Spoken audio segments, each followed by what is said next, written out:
trên đấy tôi dùng xe tay muốn dùng rồi muốn họ dây tôi xe tay rồi ôi cho nó có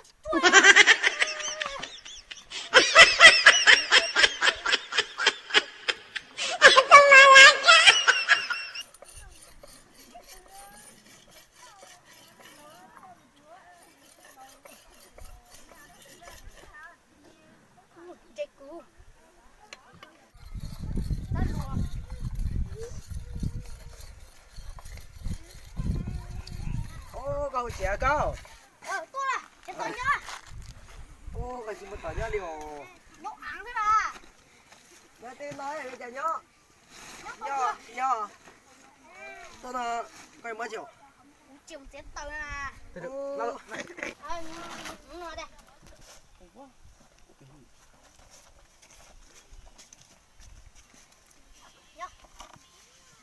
đấy tôi là mua gì à tôi nói dù cái bút thả có à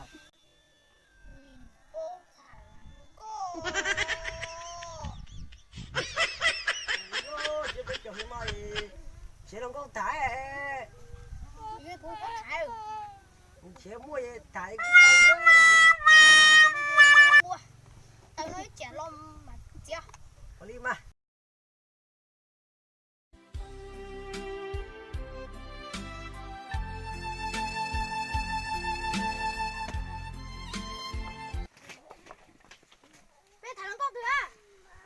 nói thì lúc giờ thì mua là câu chơi trống này mua để tụi dùng câu bé thảm tí à giờ đi về bé mua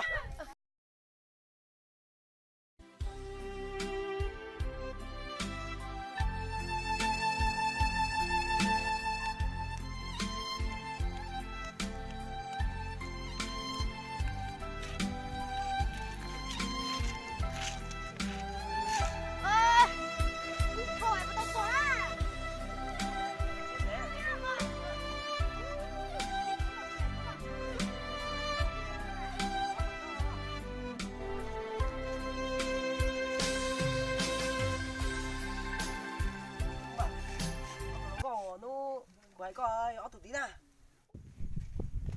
những con cười ta chỉ biết đáp cười nó hiểu cứ dùng thế mà dùng cho đi bé này cho chị pì đó cho chị pì đó để mà có cho một thằng cua mà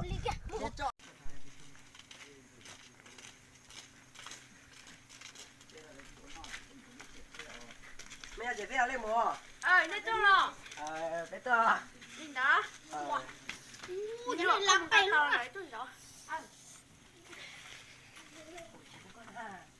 tung tung á chị say chỉ sầu sầu nó còn trùng trầu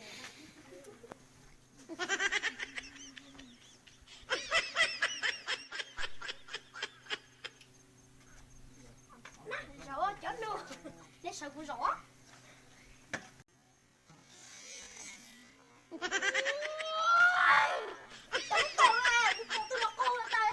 cái gì say cho cái chú thôi cho lấy rõ à đây tỏi bó khi rổ chả à tao biết ta chứ rõ để rõ gì mà không giống tính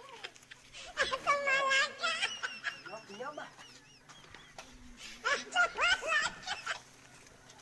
vậy tôi hỏi nó em nói gì à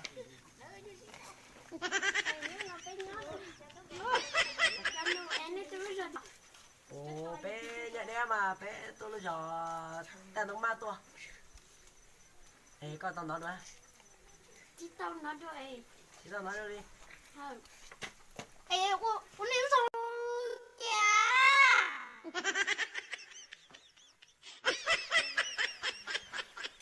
bé đây sao nó hùa lan nhiêu nó anh nhung tôi chào mừng con anh nhung rồi giờ nhung tuần là thọ giờ mà như tuần tao em bé hùa lan nhiêu nó hay dọc ông vậy cái hai tiếng mà đúng rồi lúc đó con này có gì lấy mỡ chị ta cú nhảy tháp cú tranh chính cái bút đấy à thế nên chính rồi nên để chị mua tết đâu ê yo cho bé trời mà mau nãy chị mua đó cái này ngon quá nên chúng ta nên gì mua tết nên mua cả ấy để lá bên lá na sẽ yo nên tranh lá chị ôi kìa bé nhà ăn chỗ là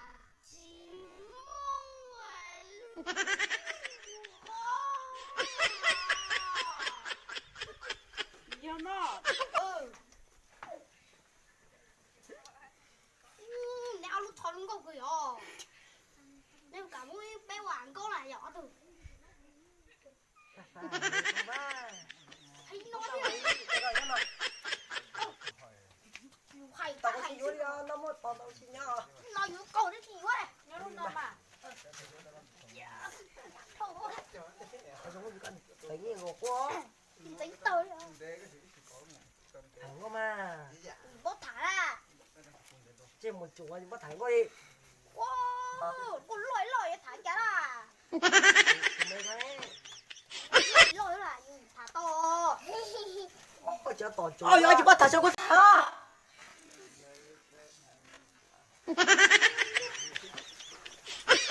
tu mò con bé chả Ê, cứ mê về tiền xuống nó. thì có phải tao mà từ lu cái này từ lu nè Dạ không mà. mò đây nét bọc cả món này xem cho phê nè Cảm à. ôi chà Sổ cho ý có thêm là chi. Sổ trao chưa? tao à chào này Dạ. đây tôi một Thật vui đi lúc hướng câu này.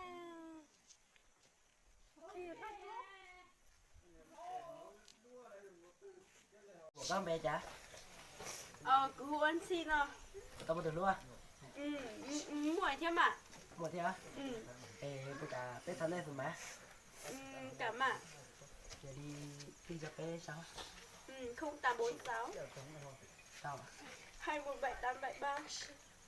sao à tôi chồng đây Có từ hai người ồ. Chị hai ê. Hay rồi bố. Ủa sao à? Chị hai Từ. à. Chết la xuống phải không chế rồi. mua chỉ mua thì lúc mà tôi thật luôn Mua. mua bé mua Ờ. tôi mua đây nhá bé mua ơi Chị mua lúc nào? Đi trả về là các tôi thả rồi đấy. nó tỏ bớt thẳng đi Thấy nó biết không có thảo.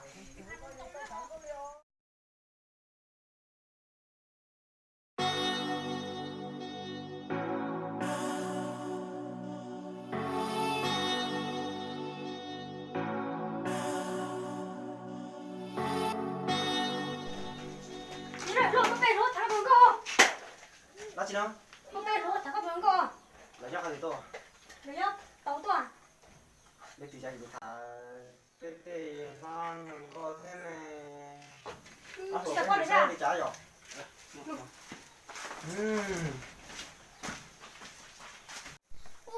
Tụ, nó thế, máy nó từng câu đấy, tôi phải biết xí sao?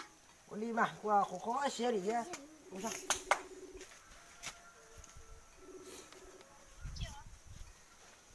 Của nó. Ê, quá, tụi người lo thế còn, nên tôi tóm tụi bạn để biết xí tóm à? Tôi chó, nhìn nó này. Cái tôi tóm này hả? Nó sẽ. tao đó tao chế bé mua có tao thì có mua mua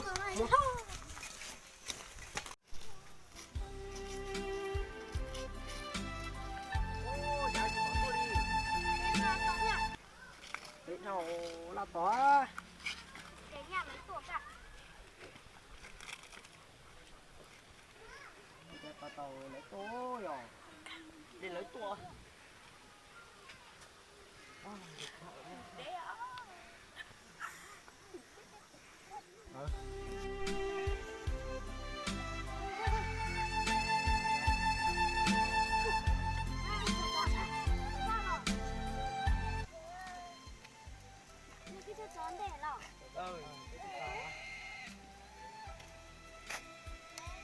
đi bé mua xe à Con lia, mua tôi mua.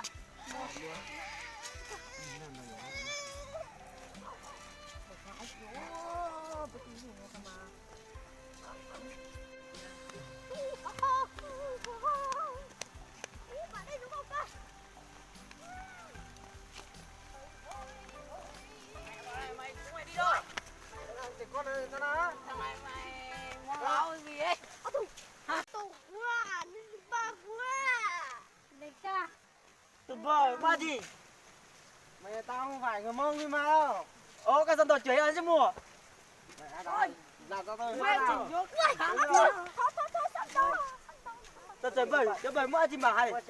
mẹ một bao tù nó lên được. Anh không Gọi biết gì à? nhở? Mày thấy không? Cô ăn tù giờ lo tù lông câu nào à? Chứ mà con đi thằng tộc đó. Đây. Cái thằng này chưa cho nó viết tay bây giờ. Biết chưa lần sau đừng mà tao gái bọn Sao tao thì nhá. tránh đường sai á. Biết bọn anh là gì Mình không? á. Cút đi. Một thổ. Không về. Nếu mà nó mất à. Nếu mà nó cha mẹ. Chưa chờ. Chưa chờ thế à? Chưa cha đi. Chưa yok. Nếu bố cha. Chưa chờ. Chưa chờ thế. Chị chơi người thích mua. Mua. Chưa cha nó chỉ còn nhiều con đảo thôi.